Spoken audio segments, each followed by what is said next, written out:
for 2 months. I believe them. And what was being separated from their parents in front of an American flag, that women were being called these names under an American flag. We cannot allow for this.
Representative Green, who is a medical doctor, just told me she'll be okay. Thank you, Representative Green. I really appreciate it. It's good to have a doctor in the house. Amen. Miss, since I interrupted you, I'll give you 30. We'll give you a minute to wrap it up. Thank please. you, Mr. Chair, and I know my time was wrapping up at that time, so and again, we have to make sure that, and over again, we spoke to these folks, whether it was agents, whether it was HHS officials, oftentimes they said the thing that we need most is not resources, we need policy change. So we need to change our metering policies. We need to change our detention policies. We need to change our policies on who we call unaccompanied. And that is one of the key areas, in addition to changing our policy on foreign affairs, on investment, on being an equal partner in Latin America and the Western Hemisphere. Thank you very much. Thank you very much. Ms. Tlaib, again, I want to thank you for your phone call about 2 weeks ago when you wanted to pull together things to get down there, go down to the border. Thank you very much. You have now 5 minutes. Thank you so much, Chairman, honorable members of the committee. Thank you all for this critically important hearing today, and shukran, which means thank you, Chairman Cummings, for always creating this space for us in this committee. From the first week, you said we give you new energy. I hope that's still the case. So thank you. By allowing us to testify before this committee and enter what we observed and experienced in our visit to El Paso border on July 1st to the CPP Station 1 and the camp and into the congressional record. I appreciate that responsibility and not picking on the president, but holding this administration accountable. First, no one is illegal. That term is derogatory now because it dehumanizes people. You can say any other forms of maybe coming in without regulations or so forth, but the use of illegal is disrespectful, and I ask my colleagues to try in so many ways to not dehumanize our immigrant neighbors that are trying to come in for a safe haven. Mr. Speaker, while working at human service and community advocacy organizations, I learned early on that to truly bring power to the table, to see what is at stake, you have to bring people in the room who can't be here. So I'm asking for Jacqueline, who was age 7, from Guatemala, who died from sepsis while in our care. She was the same age as my son when I heard about it. Mr. Speaker, we do have a crisis at our border. It is one of morality. As we have seen this current strategy unfold, intentional and cruelly created by the Trump administration, dead set on sending a hate-filled message that those seeking refuge are not welcome in America, in our America, and that the rule of law, human rights, will not protect them here. Instead, Mr. Chairman, it's a dangerous ideology that rules our nation right now. I've been so deeply haunted by the unforgivable unforgettable image of a 4-year-old boy coming up to me through a glass door of a cell he was in with a number of other children, asked me in Spanish where his papa was, and slid a very small board to me so I could write something on it. It was like a dry board. I'm not sure what he needed before an agent asked me to stop engaging him. Chairman, again, bringing those who can't be here into this room, I asked my colleagues to see a drawing from one of the children in the cages, in the cells, up there, and I want you to not look away. I ask you and beg you not to look away. But the suffering in these illegal and immoral camps isn't just limited to those children. Something I learned, Mr. Chairman, is that I was able to travel to Clint, Texas, and meet face-to-face mothers, fathers, grandparents who are suffering, ripped away from their families, not knowing if they ever see their children and loved ones again. I won't forget the father from Brazil who held on to his son with tears in his eyes as he told me in English he just wants his son to be an American boy. He said he was with his wife, his 8-year-old daughter and teenage boy in a tent-like space outside of Station 1. He said he's been there for 4 days. I won't forget Daisy, the grandmother who had a red ribbon on her wrist with the name of the medication she needs, who said she had been in detention for 40 days. And she hadn't seen her grandson, who was mentally impaired, since being separated from him when they arrived. I wonder every day where she is now and whether or not she's hungry.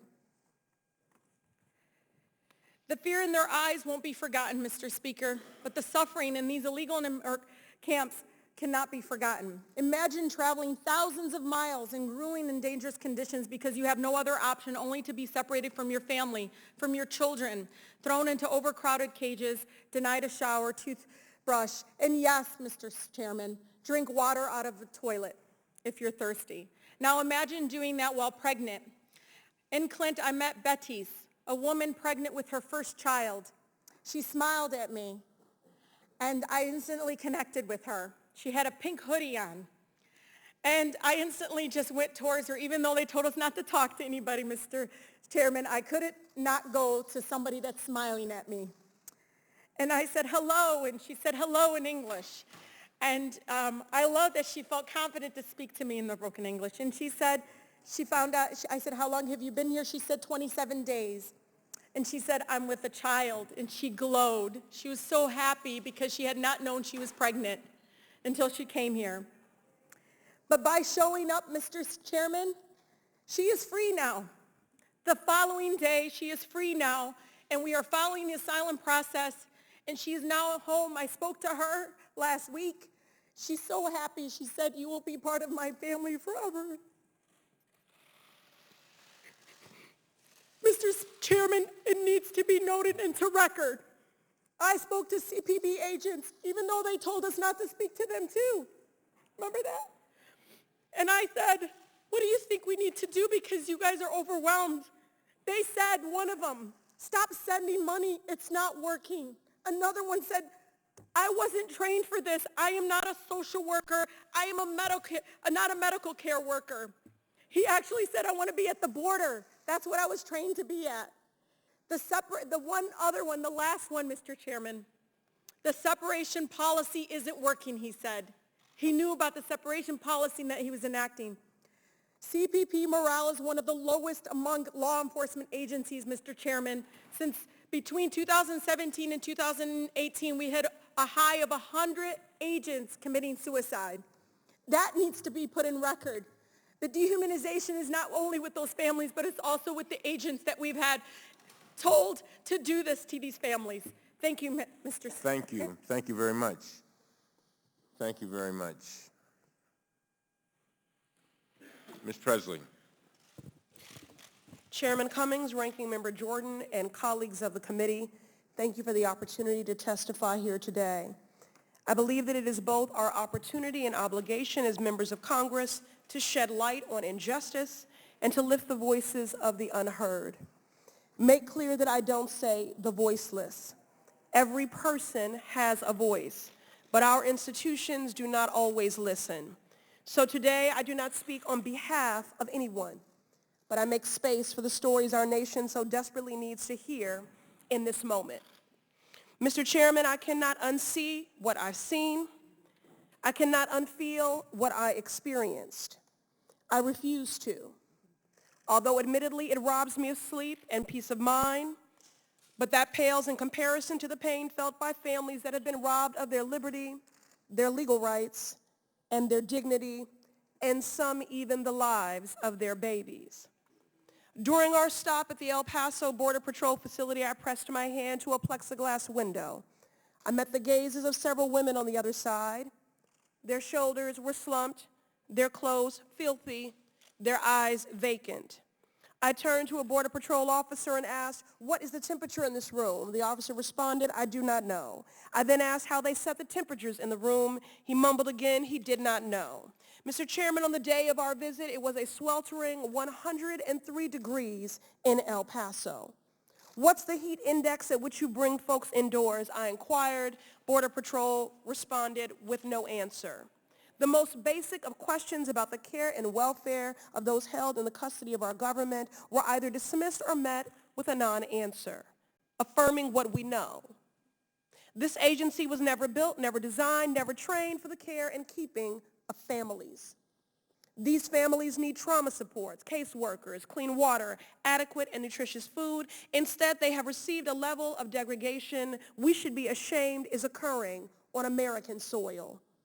Once we realized we were not going to get the answers we needed from CBP officers, my colleagues and I pushed our way through a doorway to speak directly with a group of approximately 10 to 15 women who were detained in a small room. These women held thin blankets. They sat on the cold concrete. They had tears in their eyes, and as we walked in, relief and release as they collapsed at a sign of compassion. My colleagues, Representatives Kennedy and Ocasio-Cortez, translated the women's stories as quickly as they could. I held the hand of a woman who heaved sobs as she explained her deep fear that at any moment she could fall to the floor in a seizure. She is an epileptic, and the medicine she relies on had been confiscated. And in fact, she feared that by telling that truth, she would experience retaliation after we left and her medication withheld. I spoke to another woman who wept in my arms, crying for her baby. She didn't care to know my name. She didn't care to know who we were. She simply craved compassion. She wanted to be treated like a human being. She asked me if she deserved to be treated like this, if they deserved to be treated like dogs. Treacherous journey, overcoming tremendous obstacles.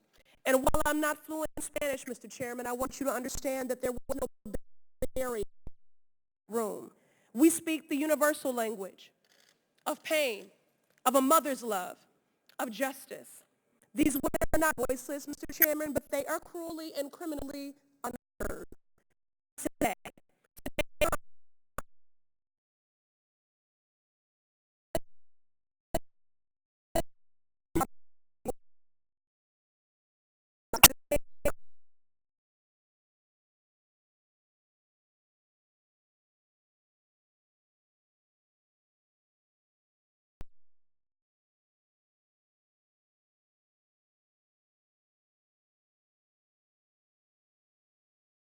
Two facilities had not provided children access to hot clothes and no access to laundry facilities.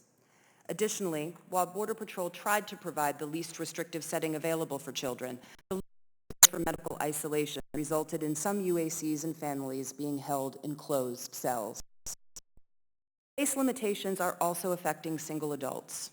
The lack of space has restricted CBP's ability to separate detainees with infectious diseases such as chickenpox, scabies, and influenza from each other and from other detainees. To management, these conditions also affect the health of Border Patrol agents who are experiencing high illness. There is also concern that the overcrowding and prolonged detention may be contributing to rising tensions among detainees. A senior manager at one facility in the Rio Grande Valley called the situation, quote, a ticking time bomb. Despite these immense challenges, we observed CBP staff interacting with detainees in a professional and respectful manner, and attempting to comply with standards to the extent possible. Notwithstanding their efforts, Border Patrol requires immediate assistance to manage the overcrowding in its facilities. CBP is not responsible for providing long-term detention to detainees. Therefore, CBP facilities like those we visited are not designed to hold individuals for lengthy periods of time. However, with limited bed space at ICE and HHS facilities nationwide, detainees are left in CBP custody until a placement can be arranged in a long-term facility. In its response to our management alerts, DHS described the situation on the border as an acute and worsening crisis. Our observations comport with that characterization, and that is why we have called on the department to begin immediate action to remedy the situation. Although DHS has asserted UACs in custody in the last few weeks, we remain concerned that it is not taking sufficient steps to address the overcrowding and prolonged detention we observed, particularly with respect to single adult detainees. We will continue to monitor the situation at the border and have already begun new work aimed specifically at identifying the root causes of some of these issues. We hope this work will assist the department in addressing these challenges. In the meantime, DHS leadership must develop a strategic, coordinated approach that will allow it to make good on its commitment to ensure the safety, security, and care of those in its custody. Mr. Chairman, this concludes my prepared statement. I'd be happy to answer any questions you or the committee have. Thank you very much. Ms. Maxwell. Good morning, Chairman Cummings, Ranking Member Jordan, and other distinguished members of the committee. Thank you for the opportunity to discuss OIG's work focused on the health and welfare of children in HHS care. To protect the vulnerable is a core part of our mission, and as such, we have been conducting oversight of HHS's Unaccompanied Alien Children program for the past decade. This program provides immigrant children that have been referred to HHS with temporary shelter, care, and services before releasing them to sponsors in the U.S. to await their immigration hearings. This past summer, over 200 OIG staff fanned out across 9 states to visit 45 HHS-funded facilities. We assessed the challenges that facilities face in keeping children safe and meeting their mental health care needs. We anticipate publishing our results in a series of reports over the next several months, and we look forward to briefing the committee on this work, given your strong commitment and oversight role. In addition to our work addressing health and safety issues, we are also reviewing efforts by HHS to identify and reunify children who were separated by DHS and referred to HHS for care. We released our first report about this topic in January of this year, and the second is with the department now for review and will be issued in the coming months.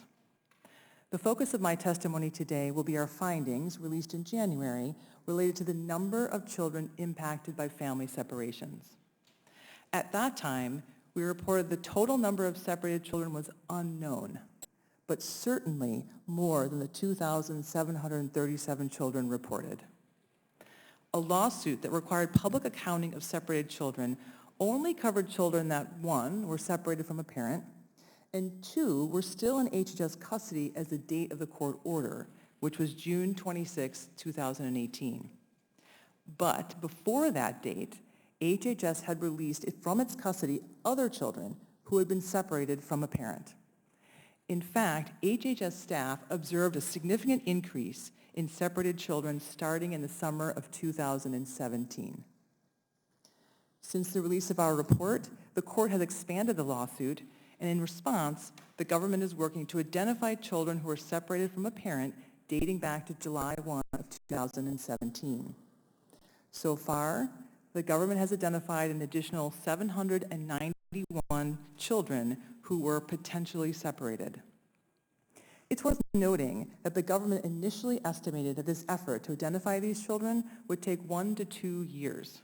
Even the 6 months that the court ultimately granted the government reveals how significant the shortcomings were in the data captured about these children and their families. Judge Jabra noted that detainees' personal property, their money and documents, were better accounted for than their children were. To address these serious shortcomings, HHS has taken steps to improve its ability to identify the children DHS is currently separating and referring to HHS. HHS now flags separated children in its case management system and maintains a tracking spreadsheet that captures information about them. However, concerns remain about the completeness and accuracy of information about these children. HH staff reported that DHS sometimes provides limited information about the reasons for the separations.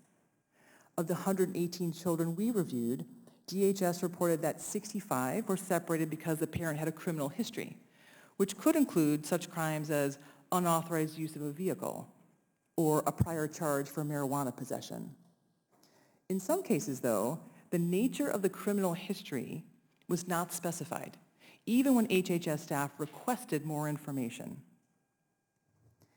Incomplete or inaccurate information about separated children, including the reasons for separation, impact HHS's ability to make placement decisions that are in the best interest of each child. According to HHS staff, not all criminal histories would prevent a child from being released back to their parent.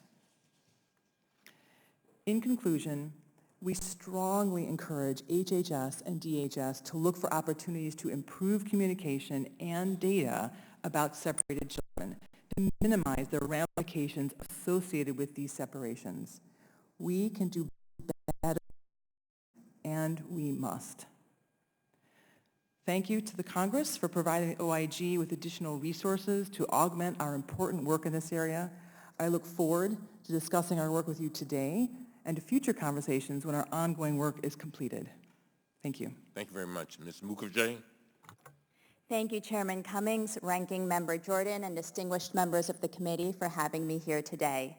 I am a clinical professor of law at Columbia Law School and director of the Immigrants' Rights Clinic. For the last 12 years, I have been working with families and children detained along our southern border.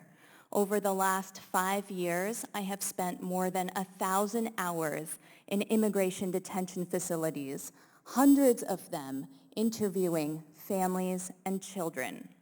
All of my work has been on a pro bono basis. I was at the Clint CBP facility last month, interviewing children as a monitor for the Flores Settlement Agreement. My colleagues and I interviewed nearly 70 kids. I want to share with you what I heard, what I saw, and what I smelled. At Clint, I saw children who were dirty. They could not wash their hands with soap because none was available. Many had not brushed their teeth for days. They were wearing the same clothes they had on when they crossed the border, clothes that were covered in nasal mucus, vomit, breast milk, urine.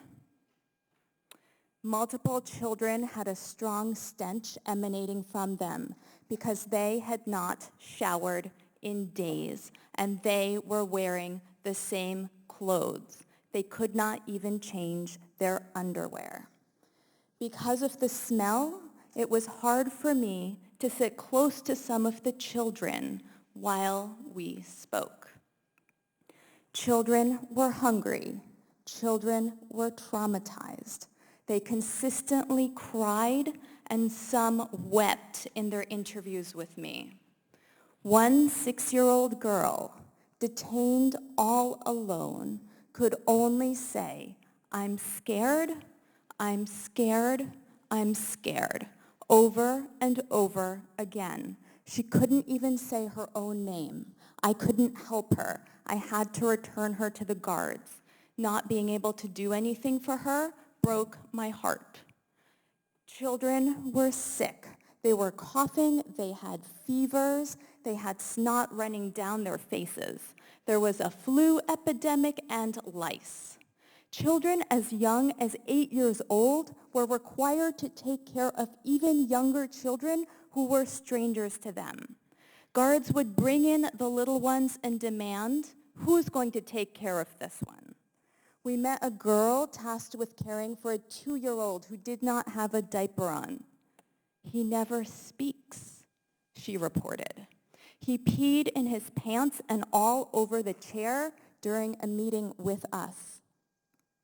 The youngest child I met with at Clint was 5 months old.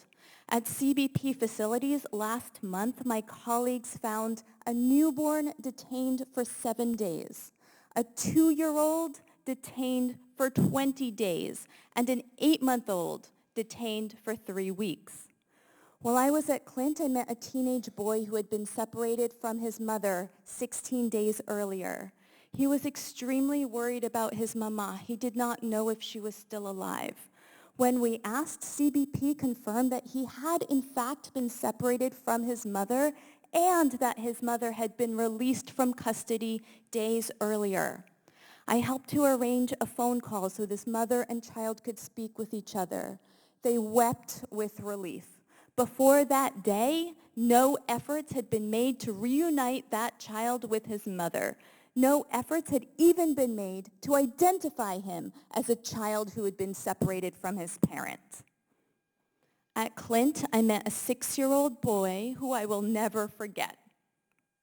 He was tiny and he hardly spoke. When I asked him if he was at Clint with anyone, he began to sob nearly inconsolably for an hour, nearly an hour. Through his sobs, he managed to say that he had a brother. I had to break out of my role as a lawyer. I let him sit on my lap. I wiped his tears, I wiped his nose, and I rubbed his back. And I teared up too. Here was a child, the same age as my son, stuck in a hellhole. A lawyer for CBP saw us both. Eventually, a guard brought him a lollipop as an incentive to take him back to his cell. I pleaded with CBP counsel to please prioritize appropriate care for this child. Later that day or the next day, CBP counsel informed me that they would release him and reunite him with his brother. Why didn't that happen sooner? What would have happened if I didn't meet with him that day? What is happening to hundreds and thousands of other children like him? Along our southern border, today and every day, children are being forcibly separated from their parents and other family members as a result of cruel policy choices made by this administration. For many of these children, the government makes little or no attempt to reunite them with their family members. Our team demanded a tour of Clint and visits with the sickest children who were in the quarantine. CBP banned us from both. Why wouldn't CBP allow us in? We are authorized by the federal courts to monitor immigration detention centers where children are being held. I was and I remain shaken to my core by what I witnessed at Clint. I have 3 children of my own. They are 3, 6, and 9. I do not have the words to explain to them what is happening to children their age in America right now. Families belong together. Children belong free and with their loved ones. That is what is required by our Constitution, by our federal laws, and by our basic humanity. Thank you very much. Thank you. Thank you. This is what we are going to do. We have a vote right now. There are 10 minutes left on the vote, I think. And so what we're going to do is we're going to go into recess. We will reconvene at 1:15. At that time, I'm sorry, this is the way it goes. I mean, we're dealing with urgent situations. I saw you. And then we'll be back at 1:15. Thank you very much. We stand in recess.